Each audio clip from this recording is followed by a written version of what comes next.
Russia has just lost the most important thing in this war right now, the initiative on the battlefield. Ukraine is launching a full-scale offensive, not as a blind rush, but as calculated pressure on Russia's weaknesses. This Wednesday, May 6, 2026, the situation is clear. Putin's spring offensive has stalled. Moscow lost net territory in April. Its troops continue to suffer heavy casualties, and Kyiv is taking advantage of drones, medium-range strikes, logistical sabotage, and ground counterattacks to turn the tide of the war in Eastern Europe. According to the Institute for the Study of War, Russian forces lost control of 116 square kilometers in April 2026, the first net territorial loss for Russia since the Ukrainian operation in Kursk. I'll tell you all about this in a moment, but now you're going to want to be subscribed. Subscribe to the channel to stay well-informed, real-time information with the best journalistic quality you've ever seen. Milson Alves, setting the standard for credibility. What's happening is simple to understand and tough for the Kremlin. Russia tried to advance in Donbass, mainly in the areas of Donetsk and Luhansk, but encountered a more mobile, more technologically advanced, and better prepared Ukrainian defense. The Russian plan was to put pressure on the belt of Ukrainian fortifications, to wear down the defensive lines, and to sell the world the idea that the fall of Donbass would be inevitable. But April showed the opposite. Ukraine not only held important positions but also regained ground in sensitive areas. Exactly when Putin expected to show strength before the Russian celebrations in May, the biggest shock is in the numbers. The ISW pointed out that the Russian advance has been declining since November 2025, affected by Ukrainian counterattacks, medium-range attacks, blocking of Russian use of Starlink terminals in February 2026, and restrictions by the Kremlin itself on Telegram. The same survey shows that Russia captured 1,443 square kilometers between November 2025 and April 2026. The Russian average dropped to 2.9 square kilometers per day in the first 4 months of 2026, compared to 9.76 square kilometers per day in the same period of 2025. That's where the situation gets tough for Moscow. Putin put men, armored vehicles, and propaganda into this offensive, but got mud, drones, and retreat in return. The Ukrainian spring brought waterlogged terrain, which makes it difficult for heavy vehicles and reduces the protection of Russian troops in open areas. When the armored vehicles get stuck or stop, groups of Russian soldiers try to infiltrate the gray zones at the front. Ukraine noticed this pattern and started hunting down these infiltration attempts with drones, mobile units, and precision strikes. The result is that Moscow even tries to make it look like they're advancing, but many of these areas don't amount to real control. The war now revolves around a word that terrifies any large and slow army: logistics. Ukraine is hitting depots, radars, air defenses, supply routes, command posts, and support lines behind the front. It's not just about capturing a village or retaking a piece of land, it's about destroying Russia's ability to sustain the attack. When ammunition doesn't arrive, when command fails, when the Ukrainian drone appears before Russian reinforcements, Putin's offensive loses strength from within. Russian casualties also increase. In March, Zelensky stated that Russia suffered more than 35,000 casualties, including dead and seriously wounded, the highest monthly level since the start of the full-scale invasion, according to the Ukrinform agency. These numbers are released by the Ukrainian side and should be treated as wartime estimates, but they help explain why the Russian advance has become so costly. At the end of April, another piece of data increased the pressure. The Ukrainian General Staff reported that Russia had 1,470 casualties in just 24 hours, bringing the estimated total of Russian losses since February 24, 2022 to about 1,330 soldiers. Once again, these are figures from Kiev. But even allowing for some dispute, they show the current logic. Russia is expending too much manpower to gain too little territory. Putin's problem is not just military. Russia sold the image of an inevitable offensive, but now it needs to explain why it lost ground in April.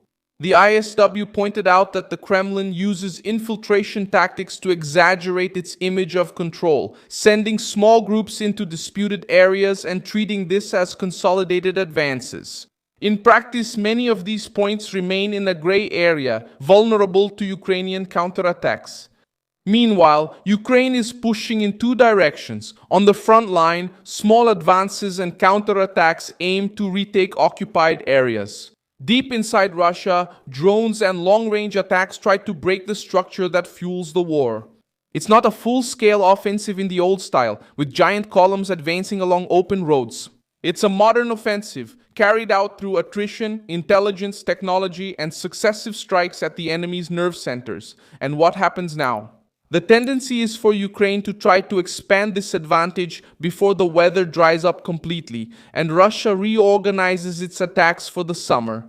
Kyiv should continue hitting Russian logistics, military power infrastructure, radars, air defenses, and command centers.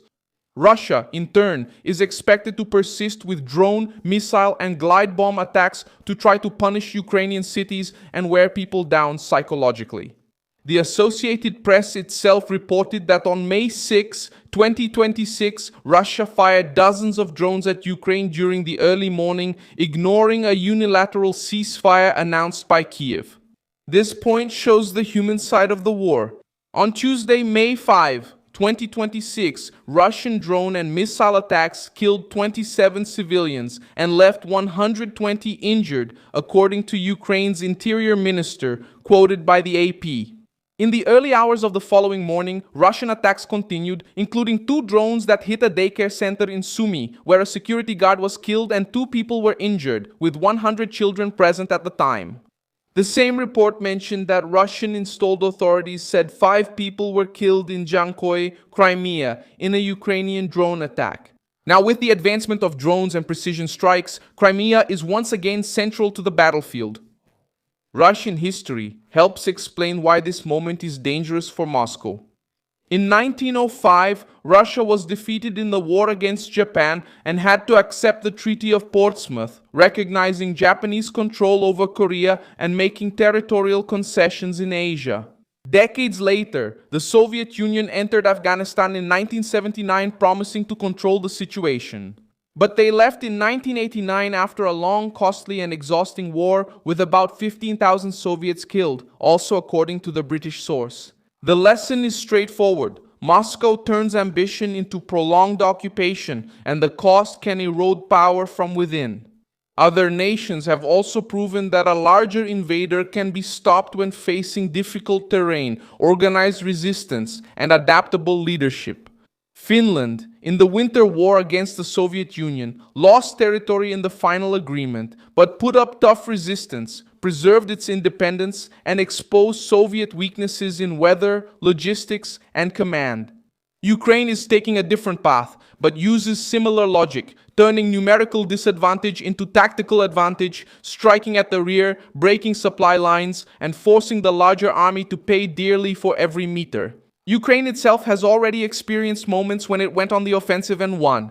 In 2022, the Kharkiv counteroffensive surprised Russian forces and paved the way for the recovery of important areas in the northeast. In the same year, Kherson became a symbol of Russian retreat in the south after Ukrainian attacks on supply lines and depots forced Moscow to abandon the western bank of the Dnipro.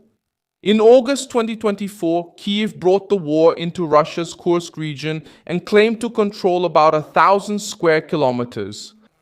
In an operation that Reuters described as the largest Ukrainian cross-border attack of that phase. The message from these cases is clear. Ukraine wins when it combines surprise, logistics, and precision. It doesn't need to advance every day with large columns. Putin promised advances, but saw retreats. He promised pressure in the Donbas, but faced counterattacks. Ukraine noticed Russia's weakness and is striking exactly where it hurts. In the coming days, the key question will be whether Kyiv can maintain the pace. If the drones keep hitting the Russian rear, if Ukrainian units continue rooting out infiltrators, and if Moscow's logistics keep failing, Putin will have to choose between throwing even more soldiers into a war of attrition or pulling back to reorganize the front. Neither option is good for the Kremlin. The first increases the human cost. The second confirms the loss of momentum. Russia still has artillery, missiles, glide bombs, reserves, and the capability to destroy cities. No one should treat this conflict as resolved. But the reality as of May 6, 2026 is clear. The Russian spring offensive did not deliver the promised victory. Ukraine took the initiative, regained territory, inflicted losses, and showed that Putin is no longer dictating the pace of the war alone. When a war of conquest starts to turn into a war of attrition against the invader, history tends to be ruthless. I'm Milson Alves, an international affairs specialist, and my purpose is to keep you well informed with the truth every day. The news links are in the video description. Leave a like on this video, subscribe to the channel, and at the end, check out the comments so you can be even more engaged with the Milson Alves community.